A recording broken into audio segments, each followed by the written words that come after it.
Good evening, everyone, and welcome to the Monday, December 18th, 2023 Development Activities Meeting in collaboration with the Hill District Consensus Group, Hill District Collaborative, and the Hill Community Development Corporation. The Registered Community Organization program is administered through the Department of City Planning to incorporate community input and development activities. Applicants requesting to go before the Zoning Board of Adjustment, the Planning Commission, the Historic Review Commission, and/or the Public Art and Civic Design Commission for a public hearing and whose projects meet a certain threshold must coordinate with the registered community organization, or in this case, community organizations, and the Department of City Planning to hold a development and activities meeting to engage the community. A DAM provides community stakeholders an opportunity to learn about proposals that may affect them and to share any concerns they may have before a project moves on to public hearing.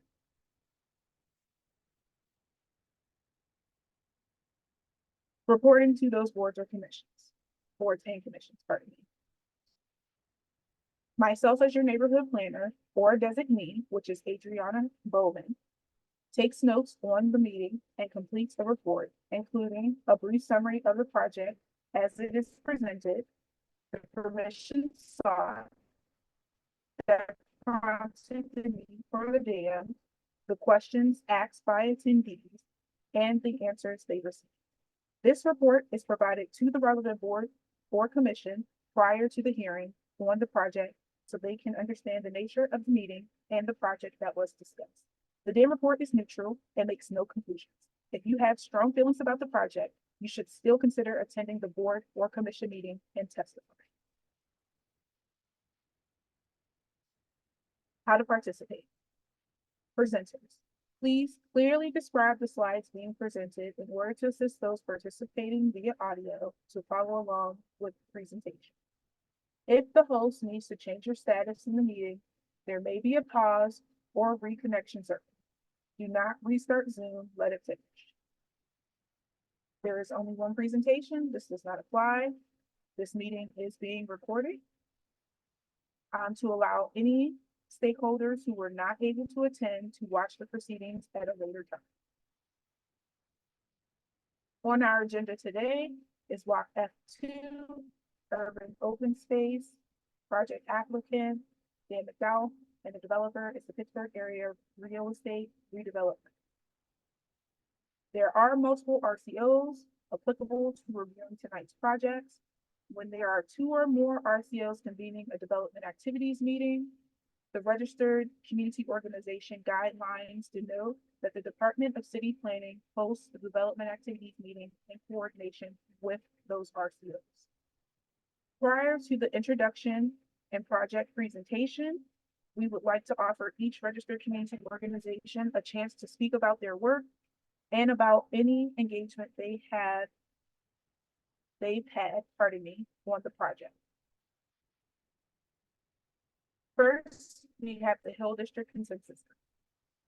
Dr. Young. Hello. So Carol is on the call too, but just very briefly, welcome. Next slide. I mean, I'm going to do this, but I'm just going to do it informally because I think everybody here has probably seen this before. There's a couple visitors. They may have seen it before anyway. So the Hill District Consensus Group has been around for, wow, we're about what, 31, maybe more at this point, years. We've been engaged around the Lower Hill and various aspects of its development for at least 15 years. Next slide, please. If we continue, next slide. The kind of the long and the short, I don't know if the slides here with our from our prior review where we had like lovely little graphics or whatnot. I don't know if that's in this particular slideshow. So we reviewed the Block E portion of and the we reviewed the final land development plan, and Block E as part of a community meeting. I think it was in about October of 2022. And so we see this as a continuation of the same project that we've already looked at within the community. The project got a C plus, which for the collaborative and the consensus group's mutual review was a passing grade. We did have a meeting with BPG earlier today that gave us some additional information that would very likely, if we had a broader community review, probably would give at least a few more points. So that score would likely improve. But we can't totally say that because the community has to put that forward. So that's kind of where we are in regard to the project. We're still in support of the project as it has been described to us. And so that is that for the consensus group. I'm also representing the collaborative. And so because we did a joint review of this project, that's essentially the same position for the collaborative as well. Unless Carol wants to add something.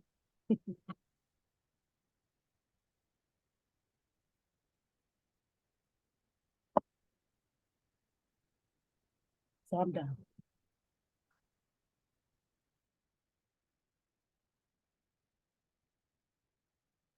Carol, would you like to add?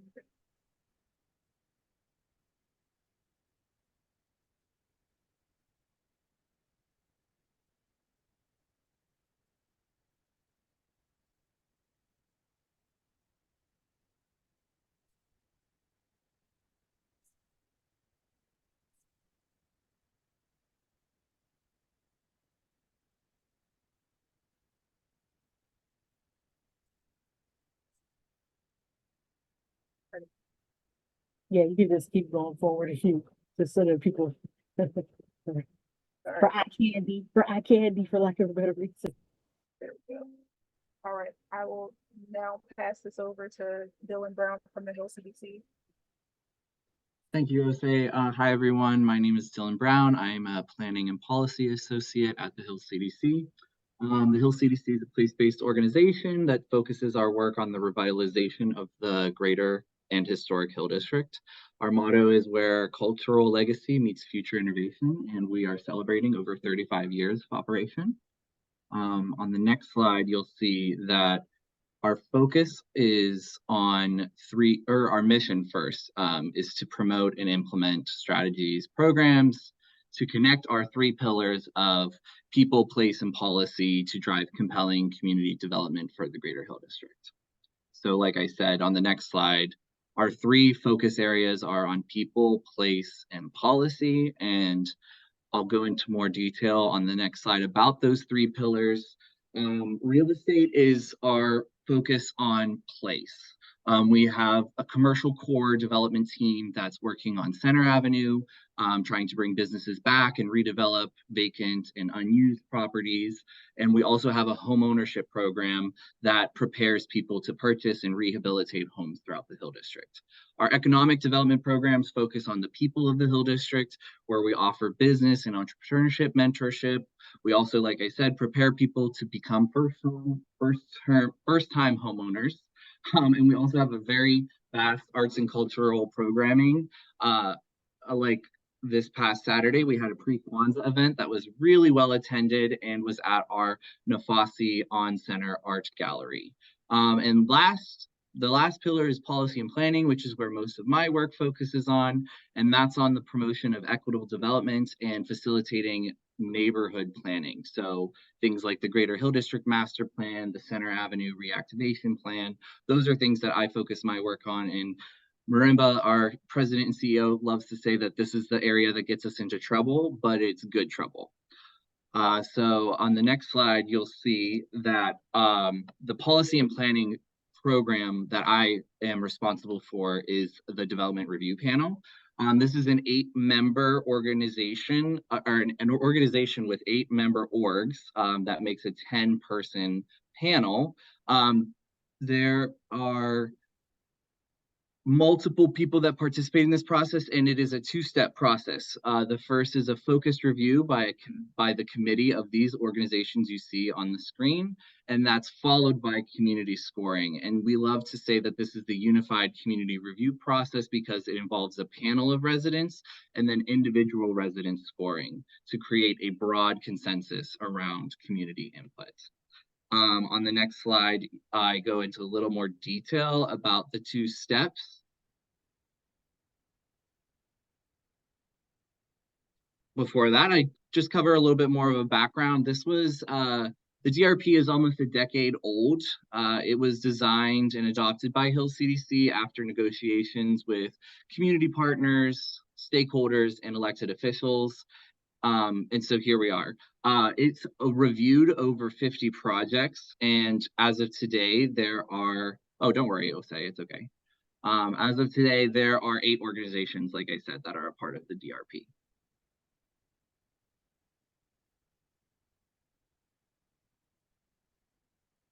Next slide.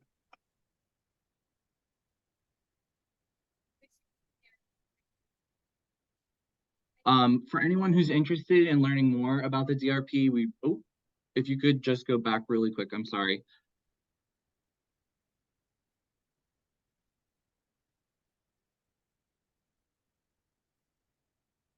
I think it looks like there's a delay. Okay. So for anyone who's watching this video either live or after it's been shared on our social media, you can check out all of the work that the DRP does at hilldistrict.org/DRP. As I said, we've reviewed well over 50 different proposals for the Greater Hill District, and we categorize them as approved, under review, or declined. We really try to share as much information as possible with anyone who's interested. So we go into depth about each project, what they're proposing, what the community's feedback was, who all had a voice at that discussion. And so we really do try and be as transparent as possible with the DRP. And you can check out this website to learn more about the process as well as the projects that we reviewed, including this one as well that we're talking about today. So next slide will cover the process itself that the DRP facilitates, which is an initial review by the organizations who have appointed members to the development review panel. They do a deep dive review and a scoring at the committee level, which is after a presentation from the development team. And then if a plan is aligned with the master plan, the second step is to advance the plan for community review. Every single resident of the Hill District is invited to this meeting. They happen quarterly, and every single resident is given a chance to vote and give feedback on the presentation. The next slide, please.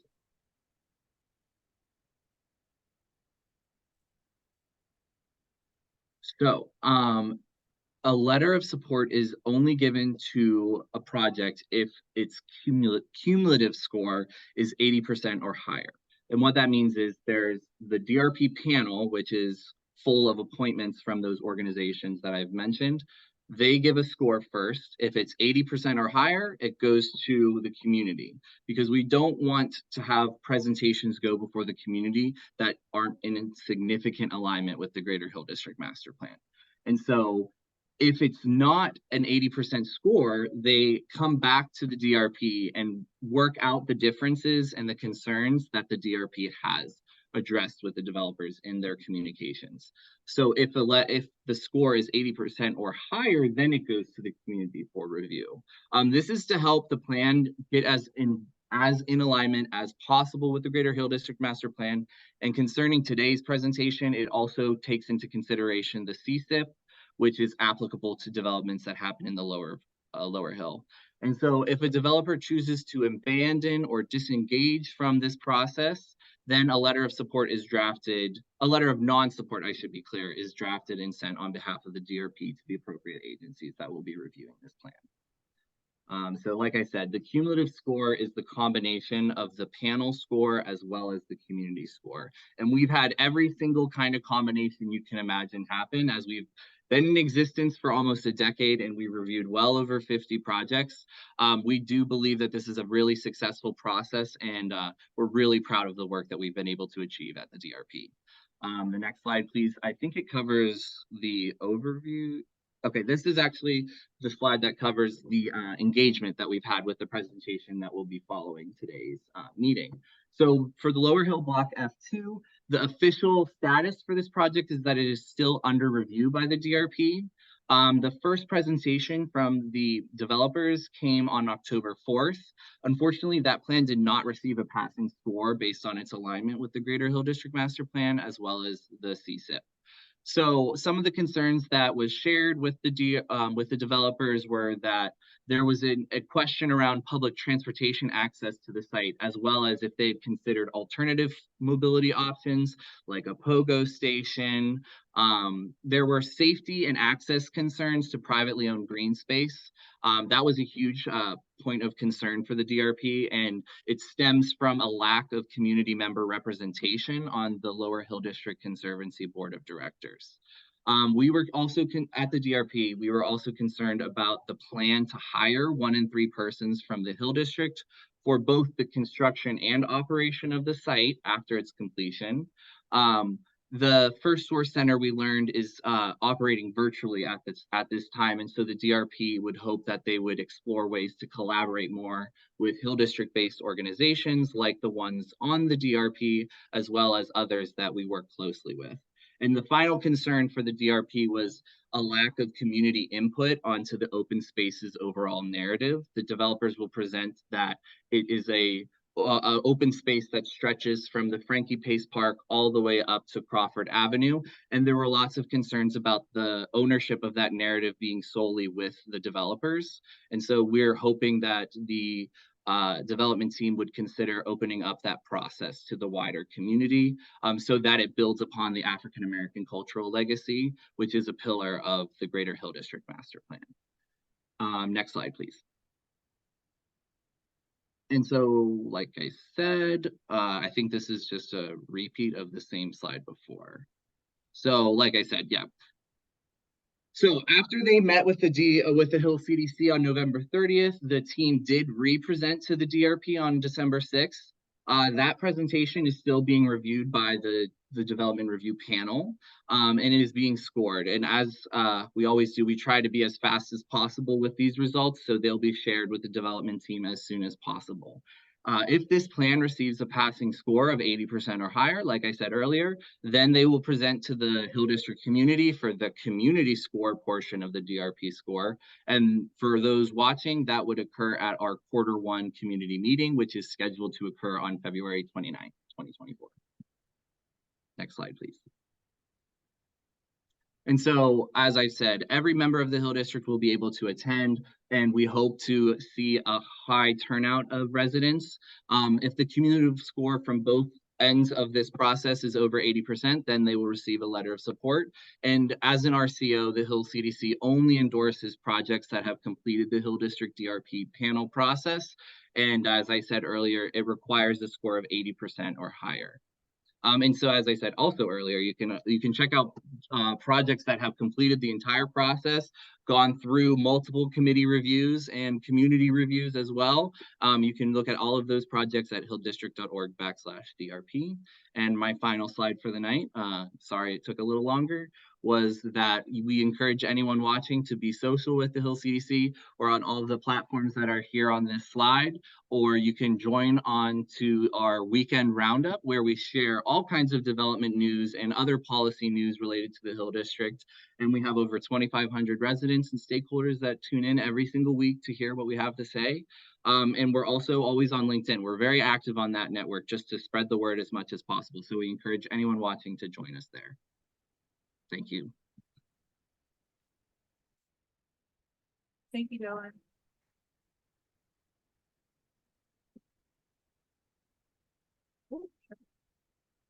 All right, so now we will have the applicants for block F2 share their screen, and we will yield the floor. Thank you.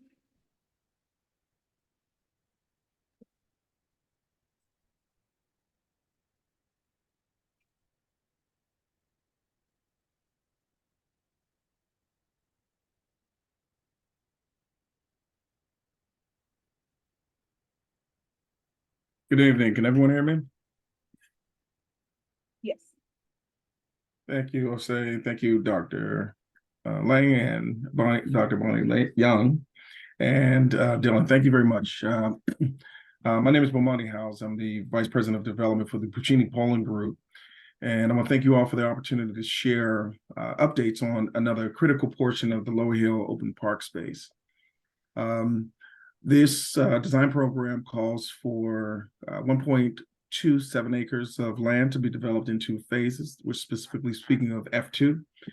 And it is, as Dr. Young mentioned earlier, a continuum of the presentations we've given about Block E. Together, these 2 parcels represent sort of like the front lawn of the F&B Financial Center, and it connects the Greater Hill and downtown areas. So of the Block E presentations, of course, we've presented several times to the community on the project ideas around Live Nation music venue, the parking garage, the EMS center, and the small business incubator. And we're going to focus tonight a little bit more on F2. So I'd like to take a moment to acknowledge the RCOs, the Consensus Group, the Hill District Collaborative, Uptown Partners, Shelley Heights Collaborative, and the Hill CDC, to whom we presented earlier this year on October 4. And I want to note that we received a 77% scoring. And then again more recently on December 6th. To the ownership team, the applicant that is applying and sending this presentation forward is the Parking Partners 23 and the Lower Hill Conservancy that has assembled a very diverse and world-class design team. Most notably, La Quattrobonsi for the landscape architecture, along with Up Studio. As the consultant engineering firm, we have Cosmos Technologies. And for the architectural firm overarching, we have world-renowned architectural firm Gensler. So to assist with this public engagement, we have enlisted Monwin Consulting, of which Iveta Mongelo is the principal, and Bean Associates here with us tonight. Karen Breen is the principal, and accompanied by our colleague, Dan McDowell. So for tonight's presentation, I want to also introduce Senior VP for the Pittsburgh Penguins, Craig Dunham. And for the Puccini Polling Group, Boris Kaplan, Senior VP of Development for the Puccini Polling Group, and Dr. Ellis, who is the Director of Community Arts and Culture. Last but not least, Jessica Jeffries, who is the Development Project Coordinator. So I'm now going to go to the next slide, pass that to Dr. Ellis. Next slide, please.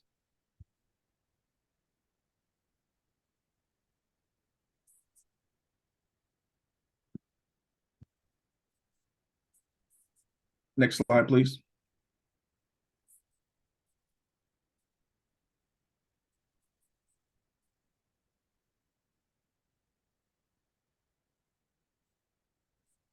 Who's running the slide presentation? I'm running it. What slide are you seeing? The introduction slide. Yeah. Okay. I don't know what happened. Not what's on my screen. I kept hitting it and wondering what was up. Try again?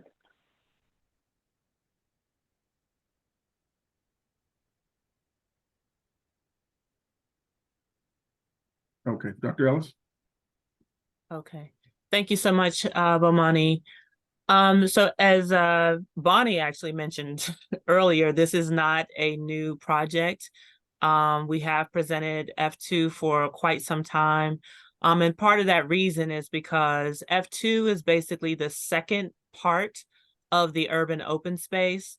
And we were waiting on the vacation of Wiley Avenue. Now that we have been able to vacate Wiley Avenue to fully open up the urban open space, we're able to move forward with this part of the development. So as you all know, from the community side, from the time we've been working on the Greater Hill District Master Plan, where hundreds of residents participated in that process, one of the demands from the community was to reconnect Wiley Avenue. And at the time, we didn't really think too hard about the existence of Washington Boulevard or what was then the Radisson Hotel at the bottom of the hill. And so while our desire initially was to reconnect the streets, our desire matched with the requirements of this development to provide a certain amount of urban open space. And so what you're looking at now in terms of the reconnection of Wiley Avenue is it became pedestrian and beautiful, quite frankly. So it literally began with Frankie Pace Park. I'm one of the artists that worked on the park and also the historian that worked on the park. And so Frankie Pace Park begins that connection to Wiley Avenue. As you cross the street over Washington Plaza, you go into the urban open space. The arrow, curiously enough, goes right through F2. So that where you see block F2, that's what I mean about it's the other side of G4, which we already went through. And so this is the other side of the urban open space. So I hope the reconnection of Wiley Avenue is clear here. Next slide, please. All right, and so as you know, the Lower Hill redevelopment is a series of different blocks. So the completion of the First National Bank Financial Center is block G1. The urban open space next to G1 is G4. And then next to G4 is block F2. And so block F2, because of basically the timing and the need to vacate Wiley Avenue, F2 is actually associated with block E's development. So it may be a little tricky, but basically that's what it is.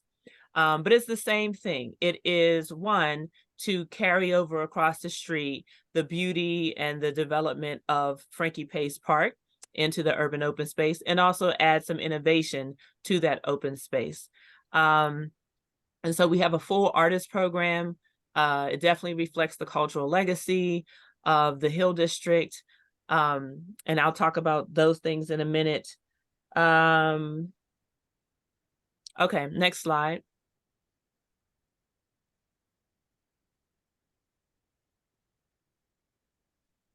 Uh-oh, are we, okay. All right, so this is the zoomed in version of F2. And as you see, you've got G1, F&B Financial Center, you've got G4, part of the urban open space, and where we are today is block F2, the second part of the urban open space. That line that shows block F2 phase 1, that actually leads to an overlook, and it also leads to some tables for seating, and it leads to an event lawn space, and then a number of different attractions that someone else from our team will get into a little bit later.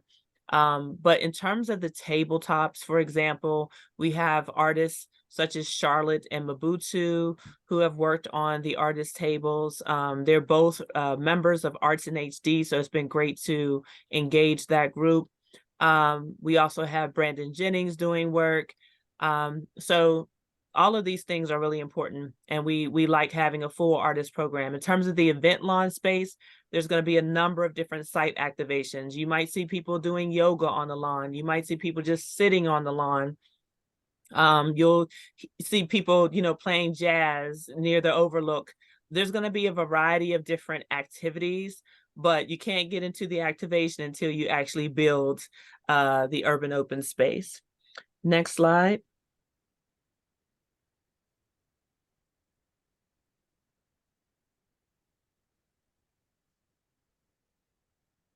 Is this stuck again?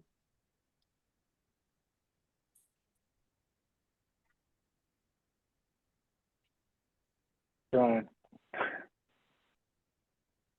All right, I think it might be stuck again.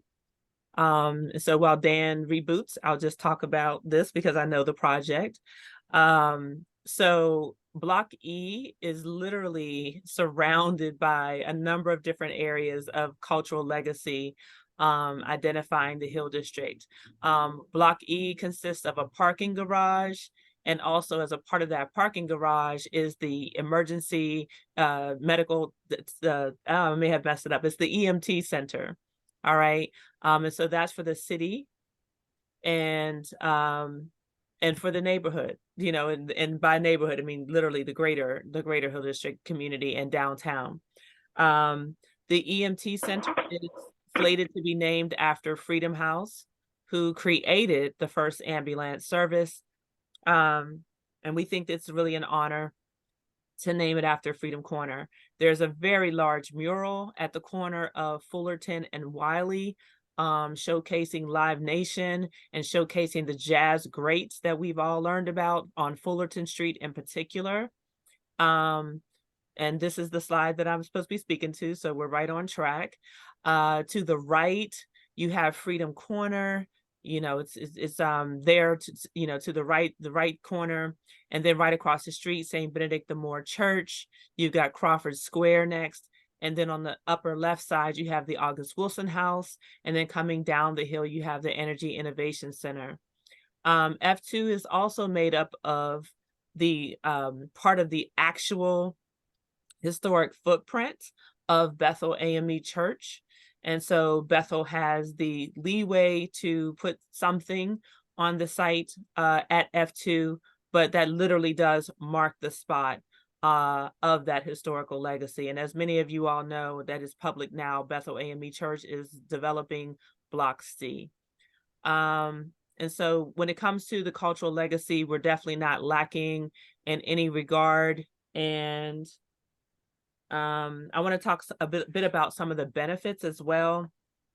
In addition to the cultural legacy sites and the live music venue, you know that Carl Redwood initially called for $1 per car.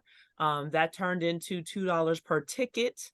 Those monies are guaranteed through the Block E process for 10 years, and it goes into the Greater Hill District Neighborhood Reinvestment Fund. There's a significant benefit to the New Granada Theater with a partnership between Live Nation to help out with programming and development and so on and so forth. As we move up Wiley Avenue, you have the curtain call that's basically right at, it begins at Crawford and Wiley, and it tells the story of the Hill District.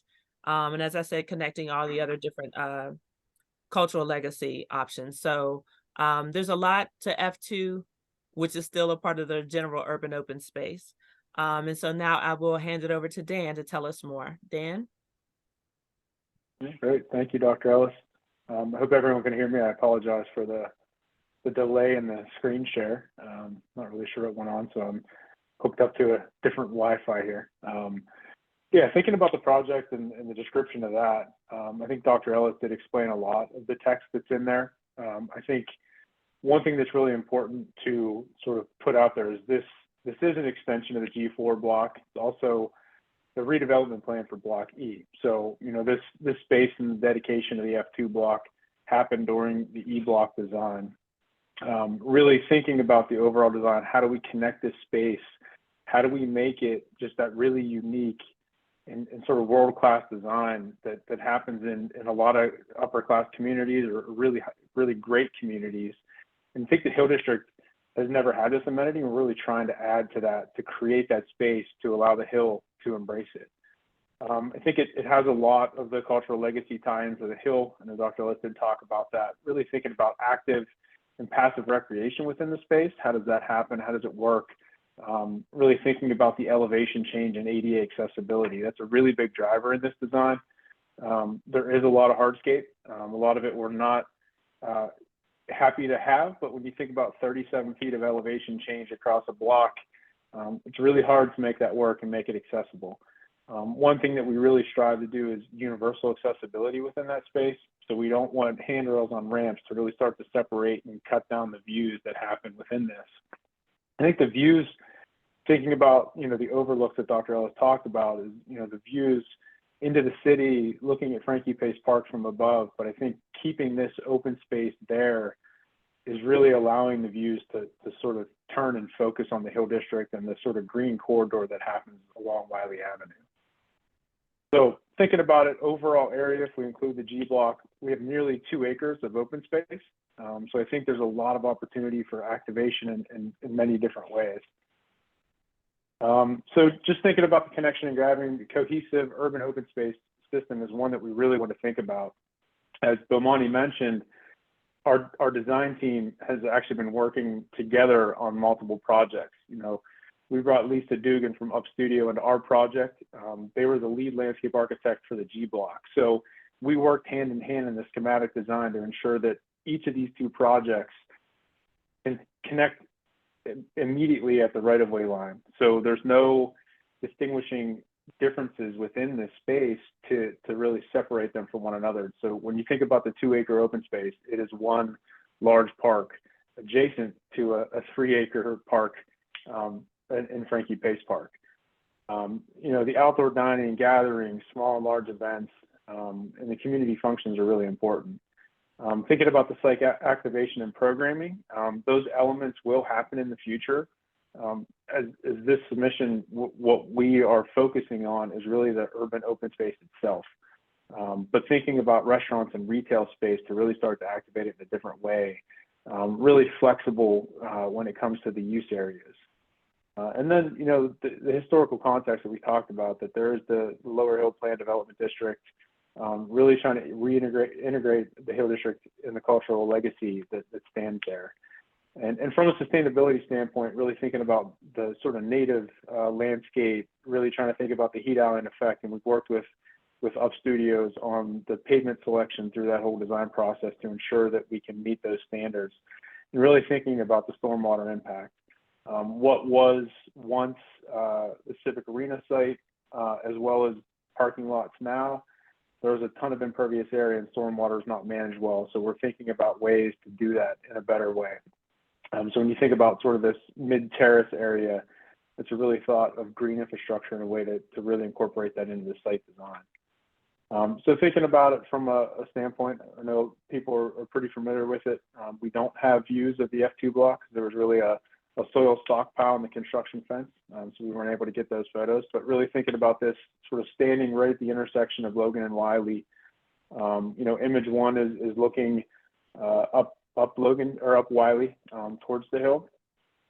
Image two is looking across sort of down Logan towards Center Avenue.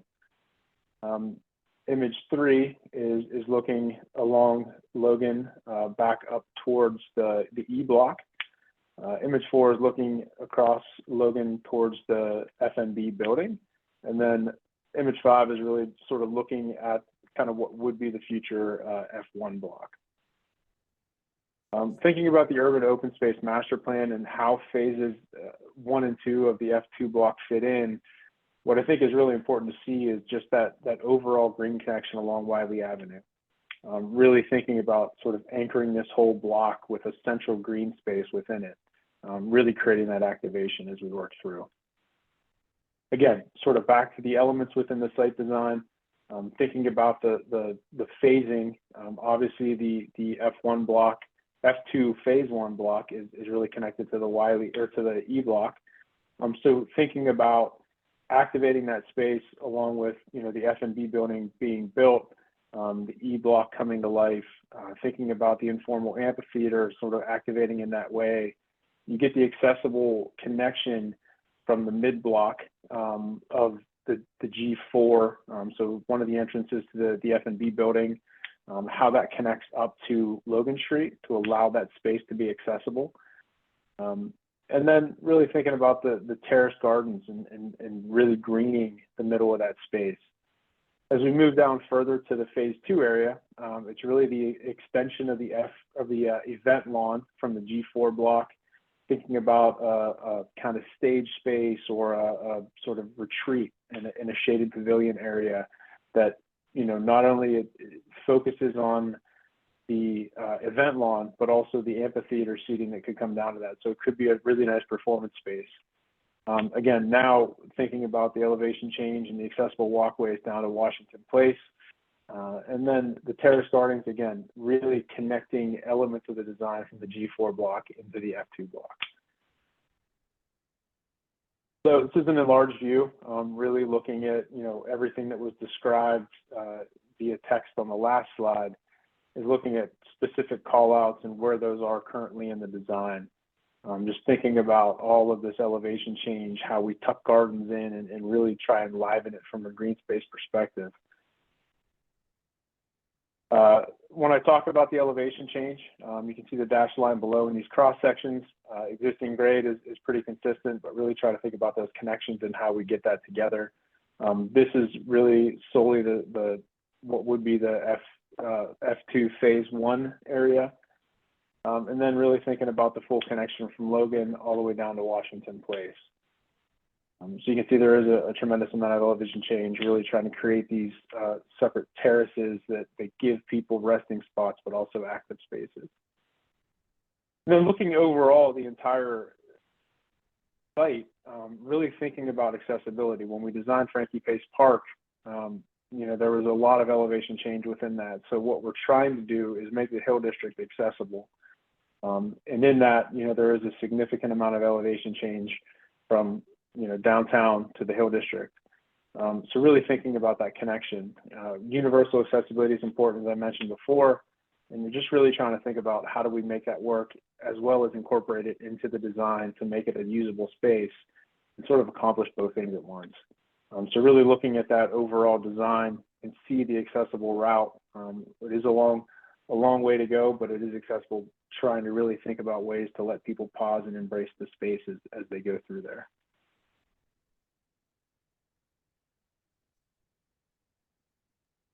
Thank I will you, turn Dan. it back over to Dr. Ellis. Yep. Oh dear, sorry. Thank you so much, Dan. So as you all know, the Lower Hill redevelopment follows the Community Collaborative Implementation Plan, as well known as the CSIP. There's 7 focus areas: minority and women business enterprise inclusion, job creation, local inclusion and workforce development, inclusionary and homeownership housing programs, communications, reporting and tracking, wealth building initiatives, cultural and community legacy initiatives, coordinated community development strategies. As you all know, F2 is just the other part of the urban open space. So there's no housing, for example. So, F2 can't meet all of the CSIP requirements, but, we think that we have met many. Next slide, please.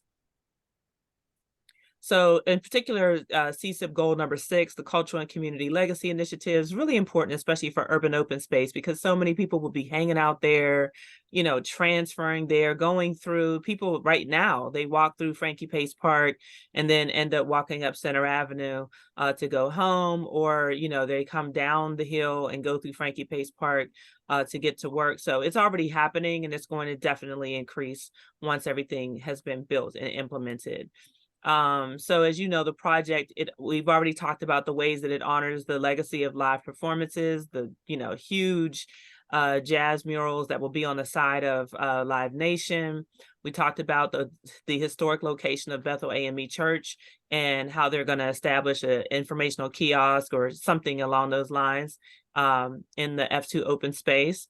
We talked about the entertainment venue, honoring the legacy of live music, and also the reinvestment into the New Granada Theater, into the Greater Hill District Neighborhood there's so many committees. The Greater Hill District Neighborhood Reinvestment Plan, which goes to wealth building and coordinated development. And then the pioneering legacy of Freedom House ambulance service built into the design of the EMT station on Block E. So there's many different things. Next slide. And so Bomani is going to talk about the community process, and thank you.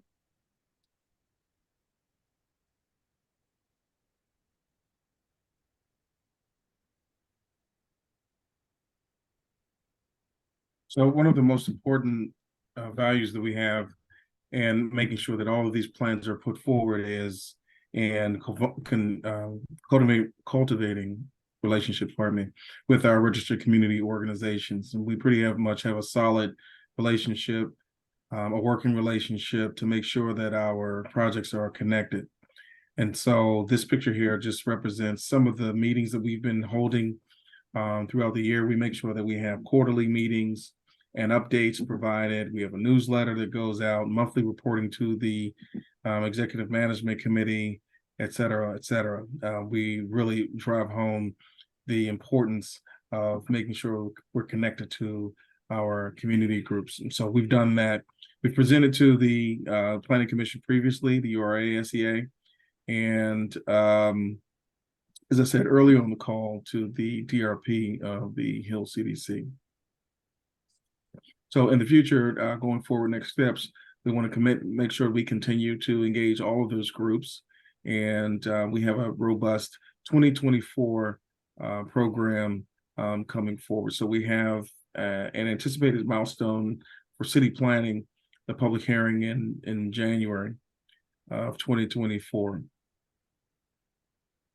We like to continue to make sure we broaden the base of our constituencies and our stakeholders. So that would include Pittsburgh Downtown Partnership, continuing with the SEA URA, Duquesne University, a nearby university to the Lower Hill site, and Pittsburgh Parks Conservancy. Last but not least, the Bike Pittsburgh entity and organization. We're now going to transition to our Q&A, and I'd like to thank you all for taking some time to, if you're listening, to thank you for listening along, and then thank you all for participating in the presentation.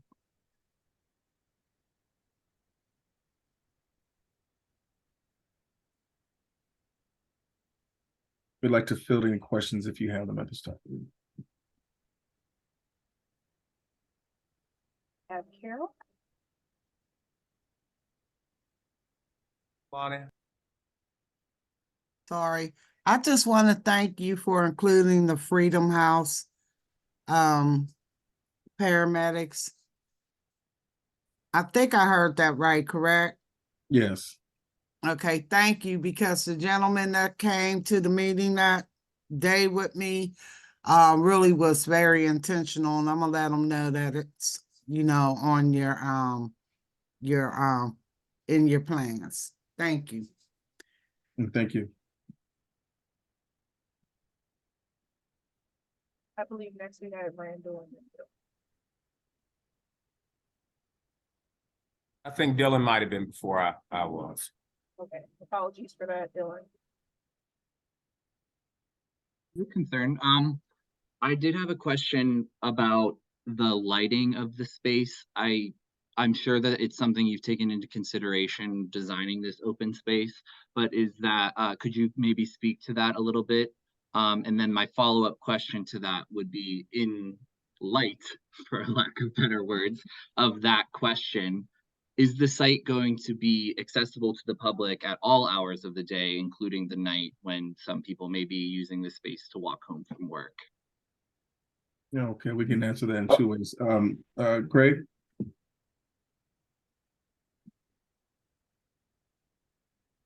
Sure. Good evening, folks. My name is Craig Dunham with the Pittsburgh Penguins. I'll take the second piece of the question, and Dan probably could take the first. The commitment that we made along with the G4 open space is to provide for continuous access 24/7 through the site connecting the streets. We may not have the entire open space open beyond normal business or depending on events, but there will be a clear pathway that allows you to go from street to street through the open space 24/7. And Dan can probably answer the lighting question. Yep. Yeah. So again, back to Frankie Pace Park and the G4 block, we would be using the same light fixtures that are within that design. The intent is what we call theatrical lights, or if you see Frankie Pace Park, they're sort of on a single pole and 3 floodlights. Those would be used for the more active areas that can be controlled to sort of align with the plan for illumination within that space. All of the pedestrian paths will have that smaller light that matches what's at Frankie Pace Park to sort of keep that continuation throughout that design. So it'll be lighted for pedestrian safety at all times.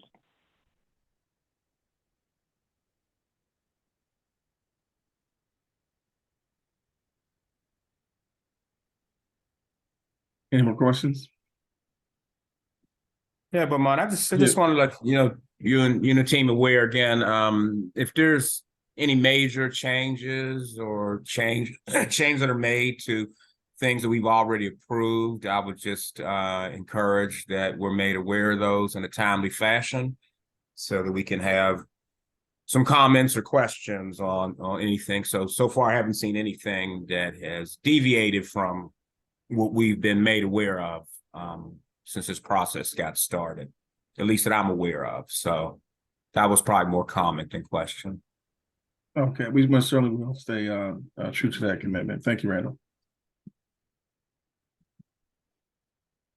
Dylan, I want to acknowledge that you raised your hand again. Thank you, Jose. Another question came to mind after I listened to what Craig said. So you said that access to the event space and the event lawn may be considered beyond business hours. So if I were an event planner for some Hill District-based organization or an organization outside of the Hill, what would be the process to access the open space, and who would ultimately make the final decision on approval or disapproval of utilization of the space? So the ownership is through a owners association that we formed called the Lower Hill District Conservancy. We're not in operation yet. Our first period of operation will begin next year with the G4 open space coming online. We expect that we'll have some kind of community advisory group that will help us program the spaces. I think your question about how one applies is great. We've got to think about that. And I would expect that requests for activity would get coordinated with other things like concerts or events at Live Nation and at the arena to make sure that we've got, a good understanding of what's going on around it. I don't know. I think it's a good question. I don't have a full answer for you, Dylan. We haven't really operationalized those thoughts yet. I guess for clarification, it's less about the process and more about the final decision would lie with the homeowners, the owner association. Yeah, I mean, we are creating this at our as an obligation of the development. It's not a public park turned over to the city, and the city, as you may know, has a permitting process. We may follow that if that provides some reasonable guidelines, but it is ultimately private space for public access, so there would have to be a decision by representatives of the owners association for program. Yes, and that was definitely one point of concern that the DRP was raising during our meeting. So I hope that we can continue the conversation about having community representation on that LHDC. I think that would go a long way to quell some of the concerns that people in the community have raised about the ownership of the space and who ultimately, has control over the decisions that happen there. Granted that it was publicly owned space that was given to a private developer. So if there's any way that we can continue those conversations moving into the new year, I think that would go a really long way for the DRP as well as the wider community. Okay, thank you. Well, I think, Craig, do you want to clarify the difference between the owners and the advisory board? Because I don't know if the other RCOs have heard that part, and you did explain it during the DRP process. The owners association is a fairly structured entity that follows the same statute for owners association around the state and in other states as well. Members are owners, and that's not really something you can change. So what we've proposed is that we create a community advisory committee that can help the association member owners interface program and engage the interests and desires of the community. It'd be sort of a bridging function between community and the association itself. Thank you. And as a Hill resident and somebody who participates on the Greater Hill District Neighborhood Reinvestment Fund and the Greater Hill District Neighborhood Master Plan and the Hill Growth Fund, we've been a part of advisory boards and committees for a very long time. So the suggestion to be advisory to the Lower Hill Conservancy is in full alignment with all of our different activities as we advise different projects moving forward. So I just wanted to make that clear. Any other questions, Bonnie? I think, oh, I'm sorry, Dr. Young, I think I see your hand up. I know my hand is brown like my bookcase.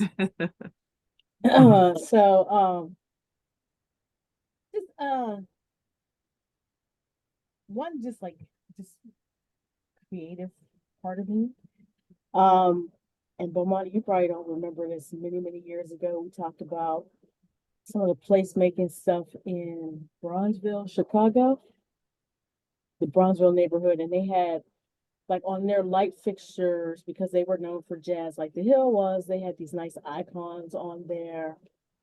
So as we were talking about lighting, I was like, wow, that would be super cool if we could get like Saint Benedict on the lights or something like that. Now this is just me throwing something out, you know, whatever, right? So do with it what you will, but to, you know, take some of that iconography, for lack of a better word, of the Hill and bring it into that space, even if it's like, I don't know if you can get Saint Benedict shaped lights to put on the ground or whatever. Anyway, just an idea. So Dr. Ellis, thank you for that. And I do remember those early conversations, not only Brownsville, but also some of the DMV area as well. And if you get a chance to check out, I think it's called American Way in the harbor down in DC, you'll see a lot of those kind of iconic figures that reaches back to the history and culture. But Dr. Ellis, do you want to take this as a moment to touch on some of the art installations? Sure. I didn't even talk about, I mean, I actually did talk about just being an artist working on Frankie Pace Park, but I wasn't specific. But we have great artists working. And by the way, this is largely the same team that worked on Frankie Pace Park. And so we were asked, you know, hey, can you replicate that across the street? So a couple of things that are being replicated and some new innovations. The lighting plinths that introduced Keisha as the tour guide. People love Keisha. People that are from the neighborhood, they literally have been stopping by. They pose with Keisha. It's really the cutest thing. And so Keisha has a brother we just hadn't introduced yet. His name is Jamal. And so the Keisha lighting plinths are going across the street as well. And they'll go up the urban open space as you go up the steps in particular points.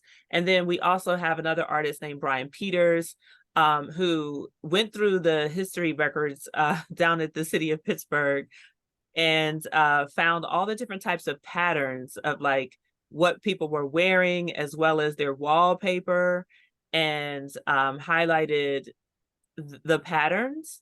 And then he created designs around those patterns. So on the one side, you know, you'll have the Keisha plinths going up, and then on the other side, you'll have these like patterned historical legacy lighting plinths going up. So, and then at the top, I mean, we're still working on this, but over the overlook will be a sort of projected light with quilt patterns. And we're really excited about that. An artist named Natan worked on this, and he specializes in those types of patterns. And so those quilt patterns are going to be directed down into into like the overlook space and where the tables are. And I think it'll just, it'll move around and be very dramatic, very theatrical, like Dan talked about. So those are some of the lighting. Those are some of the artistic carryovers. But to your suggestion, we're not done. Like this is we're only on the second phase of the urban open space. So, we've got more blocks to go. We've got more cultural legacy to engage in. And so we'll take your suggestions, about everything. And why not? Why can't we explore what the options are? This is supposed to be coordinated. This is a partnership. So we love these kind of suggestions and we want more of these. So we'll talk about it. Thank you, Dr. Ellis. Any more questions? The other idea that I had was that I know you had talked about in our call that there would be possibly kiosk space made available to Hill BE, just a term made up, which be Hill District business entities, as well as potentially MBEs. Would there be a possibility, even though they're not owners, so to speak, would they have a chance to potentially participate on your council? Yes. Let's talk about the kiosk project. Jessica, can you just kind of give a high overview of where we are right now, what we're thinking about with the kiosk?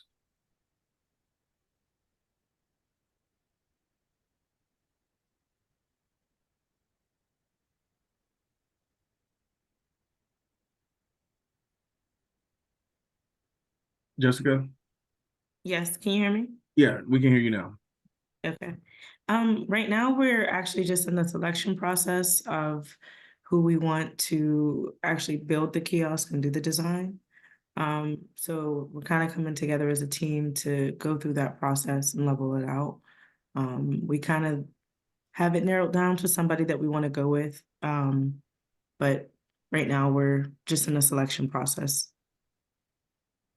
And those kiosks will be, we will engage vendors to sort of, I don't want to say customize, that's a really strong word, but to kind of get some ideas of the possible usages of those kiosks. So you might have some that are on the retail side, and then you might have some that are for small, quick grab and go food and beverage. So that's something that Jessica Jefferson is spearheading, and we'll be notifying you of updates on those vendor opportunities. And if I may, I was excited to hear about the agreement formed with Bethel Church, both for some recognition in that space, as well as the larger kind of reclamation, I guess, of land, but not on this section of that space, but I forget which block, H or whatever. But I was very, very encouraged to hear about that actually moving forward with some great formality. And I would mention that the C+ score that the project overall received, final land development plan and the Block E piece, community see our process, we take the question straight to the community and they score, right? We don't do a preliminary scoring and then, so we have a reverse process from the CDC. The low scoring, why it ended up being a C, is because people really use that as an opportunity to raise their voice about the concern about the lack of housing in that area. So it was very exciting to hear that land reclamation, can't speak, sorry, and that that was very, very good to hear, would be part of the process. And again, if and when the issue were to come back to the community, I would imagine that the score would be a lot higher, having addressed those concerns, even though people conflated it, right? But they used their opportunity to raise their voice to say, we really want to see housing down here, and particularly hearing that housing would be affordable, it would be very likely, I think, that the score would be a lot better, because that was the main concern, was housing, and there's no housing. So. Yeah, there's no- thank you for that. I remember that kind of confusion. We have to present each project piece by piece, and this piece didn't have any housing programming in it because it's just not that section of the lower hill. But I want to reach over to Craig, if you care to mention anything about what the Penguins have been doing, working alongside with Bethel. Sure. Thank you, Dr. Young. So the arrangement generally that we reached earlier this year with Bethel has two key aspects to it. We had done research with Bethel to identify the original location, and it's at the corner of what is now Wiley and Logan. A portion of the church footprint was in the street and sidewalk. And so what was left really was a fairly small area of land. It would be hard for Bethel to do something with that. And then we started to talk about, well, maybe what we should do is identify a larger usable piece of land within the development area. And we settled on about 1.5 acres. What their proposal is going to be is about a little over 1.9 acres. That would give them the ability to do something. And they really articulated some strong ideas about housing, about community services. They're focused on a daycare and child education program. And I think that after that was back in February. And so what you're seeing now is the project beginning to move forward. They filed a application with the DRP. We've submitted formal documents with the URA and the SCA to start the process. You'll start to see a lot of active presentations and discussions with the Bethel team about their vision for the site that they're selecting is at the corner of Crawford and Bedford Street, and it's about 128 units of affordable housing with a space for a child education daycare center.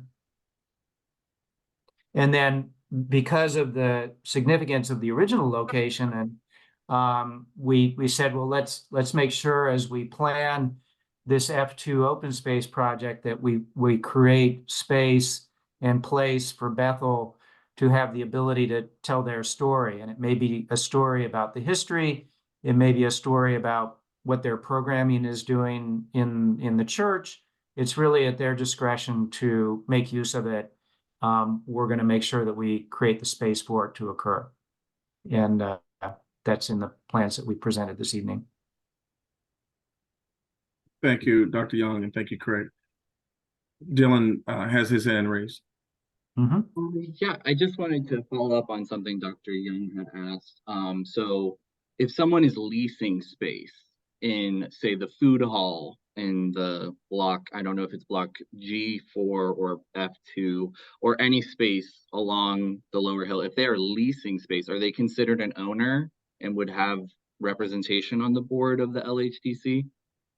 No, tenants, owners are owners of property, and tenants are not recognized as owners, as members of an owners association. Okay, thank you for that clarification. I also want to ask if I also want to also comment that I wouldn't consider the review that Dr. Young was mentioning as a reverse of the DRP. I want to clarify that I would maybe characterize it as a more extensive review. And I do want to ask that I want to clarify for anyone watching that the DRP reviewed this project in October of 2023. and Dr. Young had mentioned that the joint review of the consensus group and the collaborative was in October of 2022. So we say it's more extensive because I imagine within the last year, several things have changed. And so on that note, would this project as well, Craig, as Bethel AME, are they planning on submitting to the joint review committee of the consensus group and the collaborative? Because I will confirm we did receive the application for Bethel. It will be reviewed internally by our Hill District resident panelists at our January meeting. We're anticipating a presentation in February. Good question. I don't speak for Bethel. They're managing and advancing their project independently of the Penguins. We're not their partner or partner developer in that. But I hear your question, and I'll ask him the next time I talk to him.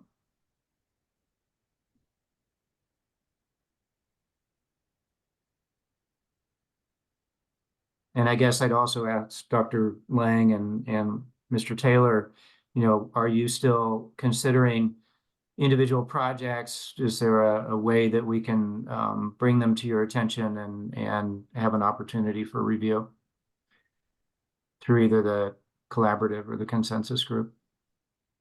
What do you mean? What do you mean individual projects? Things we're working on, or?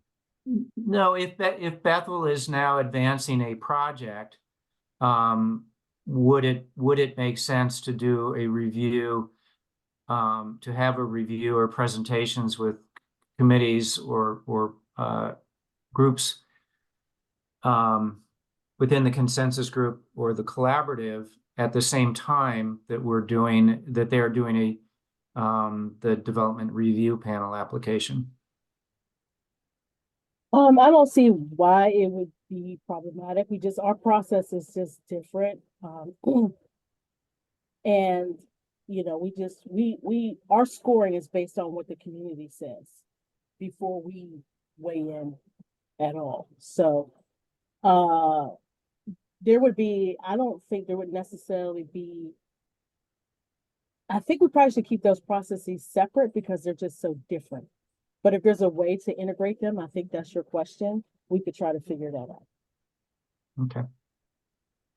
And we'll have discussions. I mean, I'm sure we've talked with Reverend Snyder, individually, but our organizations are also strong supporters of this dam process as well. I hate we say that, but we think this is a place where the community has opportunity to be heard as well.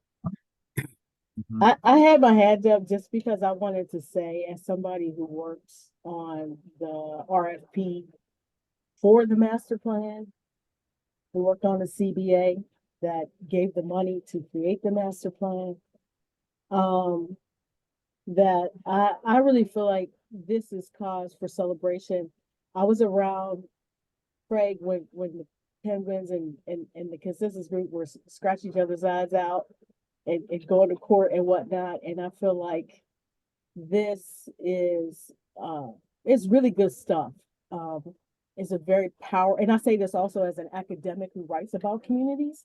This is a very, very powerful and important story about how, even though it wasn't eventually the community was listened to and it was done in a way that really augments the project and makes it even better.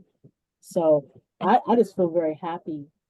And I can't wait to see things actually, so I can walk on it and meet, who am I gonna meet? Kim, Jamal? You'll meet Keisha and Jamal, yes. Now that I'm a tourist, I can come back and meet Jamal and Keisha. Absolutely. But thank you for saying that, Dr. Young, because you're recognizing progress. We've all protested. We've all done that.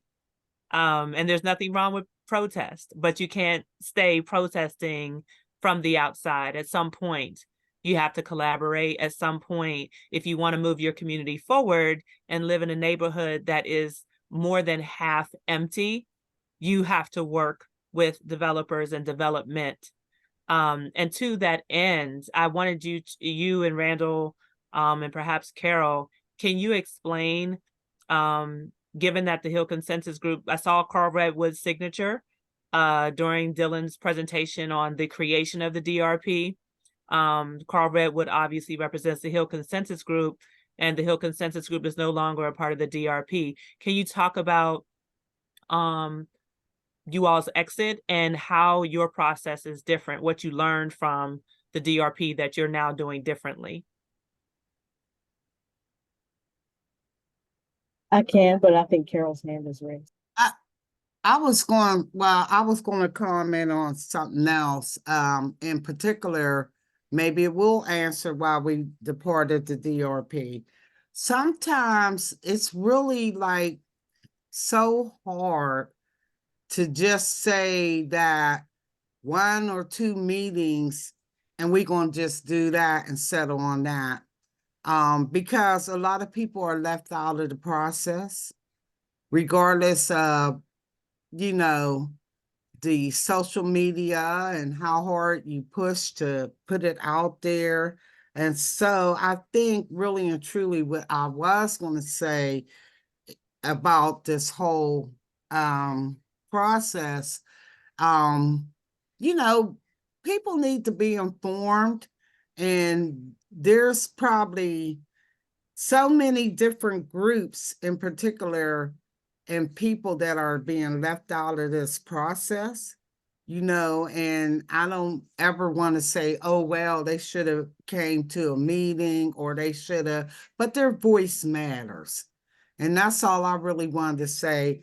Outside of with the DRP process, we decided to step away for other reasons, nothing against anyone and or whoever's a part of that group, but we just stepped away because our work really takes us to where the people that are left out of the process, our work takes us there, you know, and so much of this development is important, but sometimes we get away, well, development sometimes really trumps what the people really need, you know what I mean? Even though things are going to get better, and like Bonnie said, the whole argument for years and years and years, you know, we just don't want to ever lose focus of the people.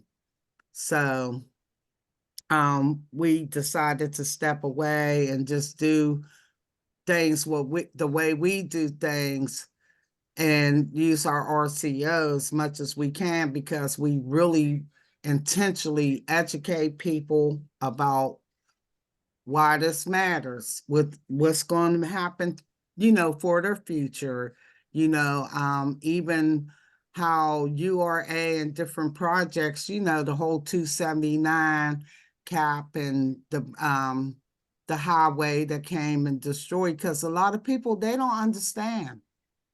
They don't understand. So we try our best to educate, not really speak against anyone, because development is coming. We need it.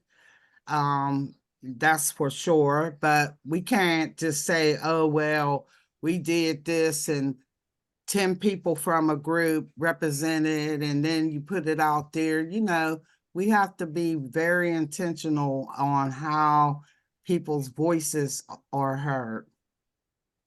I agree with you, Carol. Thank you for those comments. And we share the same value for making sure that the projects are presented to the people. And we're open for scrutiny. We're open for constructive criticism. And I think that's what has helped us to get to this point. And we're going to continue to do that. We have been like stomping the pavement, going to meet individually with groups, said, hey, can you allow for us to get on your calendar? We've done that, Yeah.